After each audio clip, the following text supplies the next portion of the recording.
Hello दोस्तों, आज हम बात करने वाले हैं कि किराना दुकान में कितनी बचत रहती है। और यदि आप सोच रहे हैं एक अच्छा खासा बिजनेस जो आप अब व्यापार करने की, जिससे कि आपके परिवार का खर्च चल सके, तो आप वीडियो को कंप्लीट देखिएगा, क्योंकि इस वीडियो में मैं आपको बताने वाला हूँ किराना स्टोर में कितनी बचत रहती है कुल, मतलब कि आपको निचोड़ एक बता दूंगा। इसी के साथ वीडियो की शुरुआत करते हैं। यदि कोई भाई नया व्यापार करने की सोच रहा है तो उसके लिए भी यह वीडियो इम्पोर्टेंट रहने वाली है। इसी के साथ बता देता हूँ कि जो हमारा किराना स्टोर है उसमें आप कितने प्रकार के आइटम रख सकते हैं, यानी कि कोई लिमिट ही नहीं है किराना स्टोर में। तो उस हिसाब से आपकी बचत भी अलग अलग रहती है, मतलब कि आइटमों में जो परसेंटेज होती है यानी कि वो अलग अलग रहती है। जैसे कि आप कंपनी की साबुन से लेंगे तो उसमें आपको केवल 10% से 15% के बीच का ही मार्जिन मिलता है, ऑफर वगैरह लगाकर। इसके साथ यदि आप लोकल वगैरह साबुन यूज़ करते हैं तो उसमें आपको अच्छा खासा रेवेन्यू मिलता है, यानी कि 15% का मार्जिन मिल जाता है। इसी के साथ यदि बात कर लेते हैं हम अपनी कोई भी प्रोडक्ट, जैसे कि ऑयल ले लीजिए आप, जो तेल होते हैं सिर में लगाने वाले तेल होते हैं कंपनी वाले तेलों में, वही आपको 15 से 16%, 10% के बीच का मार्जिन मिलता है। वैसे 9% से इनकी स्कीम में शुरू होती है और इसके बाद यह 10-12%, 15% तक आराम से पहुंच जाती है।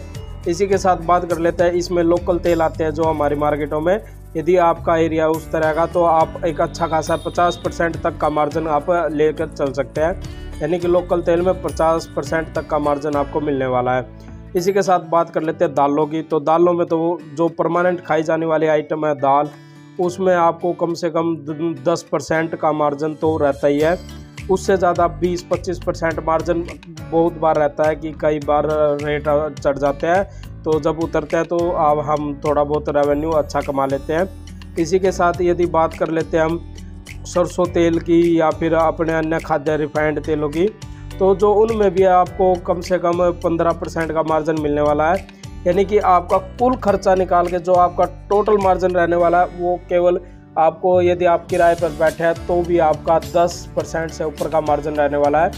यानी कि बात कर लेते हैं, यदि आपकी एक दिन की सेल 10,000 रुपये रहेगी तो आपको 1,000 रुपये पर डे सेल पे बचने वाले हैं। बात कर लेंगे उसमें कि यदि आप 1,000 रुपये पर डे बच रहे हैं, जिसमें कि आपका खर्चा निकाल के है जो आपने पूरे दिन में, यानी कि किराए की दुकान में हो तो भी, और यदि आपका खुद का दुकान है और आपने कोई अपने साथ सामान देने के लिए कोई व्यक्ति रखा हुआ है, यानी कि सेल पर्सन रखा हुआ है, तो आपका उसको खर्चा निकाल के आपका मैंने 10% रेवेन्यू निकलने वाला है। यदि आपकी सेल अच्छी खासी 20,000 25,000 रुपये सेल है या 50,000 रुपये सेल है, तो आप लगा लीजिए 20,000 रुपये आपको 2,000 और 50,000 रुपये 5,000 रुपये की आपको सेल रहने वाली है। ये डिपेंड करेगा आपकी सेल पर, क्योंकि यदि आप कहीं भी व्यापार कर रहे हैं तो आपकी सेल केवल इस बात पर निर्भर करती है कि यदि आप बाज़ार में बैठे हैं, कि आप गांव में बैठे हैं या आप कोई कॉलोनी में बैठे हुए हैं। वीडियो अच्छी लगी हो तो वीडियो को लाइक और चैनल को सब्सक्राइब करें। यदि कोई नई दुकान खोलना चाहता है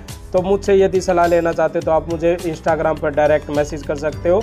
इंस्टाग्राम का लिंक मेरी बायो में भी मिल जाएगा और आपको पिन कमेंट में लिंक मिल जाएगा। इसी के साथ मैं आपको अदर यदि कमेंट कर दीजिएगा तो मैं आपका रिप्लाई भी ज़रूर दूंगा।